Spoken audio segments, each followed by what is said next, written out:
सबसे पहले मैं आपसे जानना चाहूंगी कि आज की यूथ को ज्यादा अवेयर ही नहीं है कि शंकराचार्य पद होता क्या है। इसलिए ये जो जगत गुरु का पद है, शंकराचार्य का पद है जी। ये धर्म शासन का पद। कितना टफ होता है और क्या क्या पड़ाव पार करने होते हैं। बाल ब्रह्मचारी होना होता है और सन्यासी होता है, गृह त्यागी होना होता है। जी। तो हमारे किस ग्रंथ में या कहाँ ये वर्णन दिया गया है कि प्याज लहसुन खाना ही नहीं चाहिए और क्यों नहीं खाना चाहिए।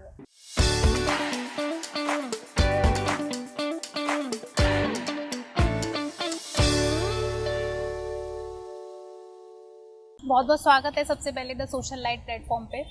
सबसे पहले मैं आपसे जानना चाहूंगी कि आज की यूथ को ज्यादा अवेयर ही नहीं है कि शंकराचार्य पद होता क्या है। तो प्लीज मैं आपसे जानना चाहूंगी कि शंकराचार्य जो पद होता है वो होता क्या है। किसका? जो आत्मवान है, जो अनुशासन को मानने वाले लोग हैं, अनुशासन प्रिय लोग हैं, उचित अनुचित बता दी जाने से उसका पालन करते हैं, ऐसे लोगों का शासक गुरु है। जी।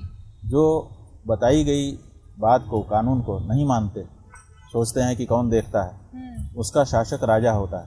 जी। और जो लोग छुपा करके दोष पाप करते हैं उनका शासक यमराज होता है। जी। ये हिंदू धर्म में बात।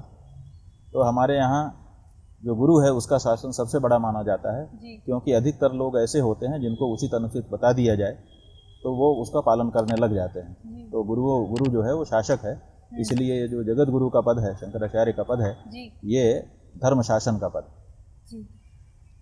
कितना टफ होता है और क्या क्या पड़ाव पार करने होते हैं।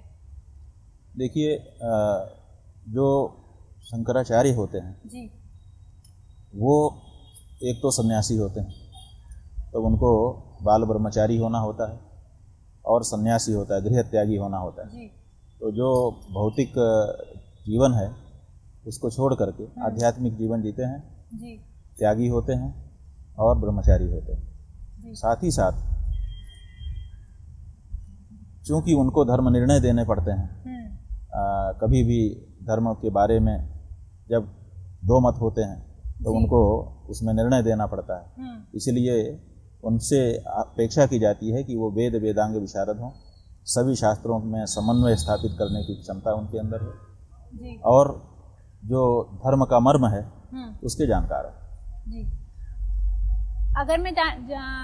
अगर जहाँ तक मुझे पता है कि जो खाना होता है वो सात्विक होता है, तो हमारे किस ग्रंथ में या कहाँ ये वर्णन दिया गया है कि प्याज लहसुन खाना ही नहीं चाहिए और क्यों नहीं खाना चाहिए। ऐसा है कि हमारे यहाँ भोजन के बारे में धर्मशास्त्रों में एक जगह नहीं अनेक जगह पर उल्लेख है।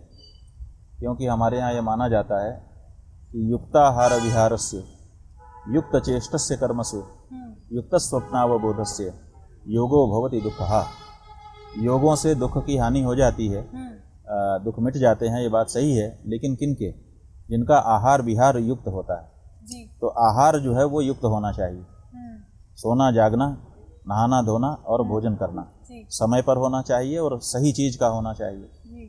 तो जहाँ पर आहाराध्याय है, भोजन के बारे में बताया गया है, वहाँ पर इस बारे में उल्लेख है। 3 तरह का भोजन होता है, एक सात्विक, एक राजस और एक तामस। तो जो सात्विक भोजन है उससे हमारे अंदर सात्विक गुण बढ़ता है। जो राजस भोजन है उससे राजसी रजोगुण बढ़ता है और जो तामसी भोजन है उससे तमोगुण बढ़ता है। जो सात्विक अंतःकरण अगर हमारा हो जाता है सात्विक भोजन के प्रभाव से, तो हमको बिना कुछ किए ही हृदय में आनंद रहता है। कभी कभी आप देखेंगे कि आप कुछ नहीं करते हैं फिर भी बैठे बैठे ही अच्छा लगता है। तो इसका मतलब सत्वगुण उस समय बढ़ा हुआ है। और जो रजोगुण है जब वो शरीर में बढ़ जाता है तो हमारा कर्म में प्रवृत्ति होती है, लगता है कि कुछ करें, बैठे नहीं रहा जाता। कुछ काम ना हो तो अलमारी से सामान निकाल के फिर भरने लग जाते हैं, कुछ न कुछ करने लगते हैं, बिना किए रहा नहीं जाता। इसका मतलब रजोगुण बढ़ा हुआ है। और जिस समय काम से मन उछट जाए, नहीं करना है, नींद आने लगे, आलस्य आने लगे, तो समझना चाहिए कि तमोगुण बढ़ा है। तो जैसा भोजन हम करेंगे, अगर सात्विक भोजन करेंगे तो सात्विक प्रभाव आएगा, राजस और तामस भोजन करेंगे तो राजस और तामस प्रभाव आएगा। तो ये जो लहसुन प्याज जिनका आपने नाम लिया, ये तामसी भोजन में आते हैं। तो इसीलिए जिनको सात्विकता अपने अंदर बढ़ानी है वो लोग इसका परित्याग कर देते हैं। जैसे कि आपने बोला कि 2 मत होते हैं हर चीज के, एक बड़ा कंट्रोवर्शियल टॉपिक है बलि प्रथा के बारे में, क्योंकि कुछ लोग कहते हैं कि पहले बलि प्रथा होती थी, ग्रंथों में दे रखा है, लेकिन मैं आपसे जानना चाहूंगी क्या बलि प्रथा होती थी पहले और अब होनी चाहिए या नहीं? देखिए, बलि प्रथा तो पहले भी थी, ऐसा नहीं है कि पहले जो चीज़ थी अब नहीं हो सकती जी, क्योंकि धर्म तो सनातन है ना, सदा रहता है। जी, तो पहले बलि थी अब नहीं है, पहले होनी चाहिए थी अब नहीं होनी चाहिए, जी, ऐसा धर्म के मामले में नहीं। अगर वो धर्म है, बलि अगर धर्म है तो वो सदा रहेगी, जी, वो ऐसा बाद में छोड़ा नहीं जा सकता है क्योंकि धर्म तो सब शाश्वत है, सनातन है। बिल्कुल, तो इसलिए हमारे यहाँ बलिदान है, जी, ये शास्त्रोक्त है, बलि होती है। लेकिन जैसा हमने आपको बताया कि उपासना भी 3 तरह की होती है, सात्विक, राजस, तामस। जी, तो जो सात्विक लोग हैं वो जब उपासना करते हैं तो उनकी बलि पशु बलि नहीं होती है। जो राजस लोग हैं उनकी जो बलि है वो पशु बलि नहीं होती है। जी, जो तामस लोग हैं उनकी बलि पशु बलि होती है। तो सदा से तामसी लोग रहे हैं, इसलिए वो तामस बलि करते हैं।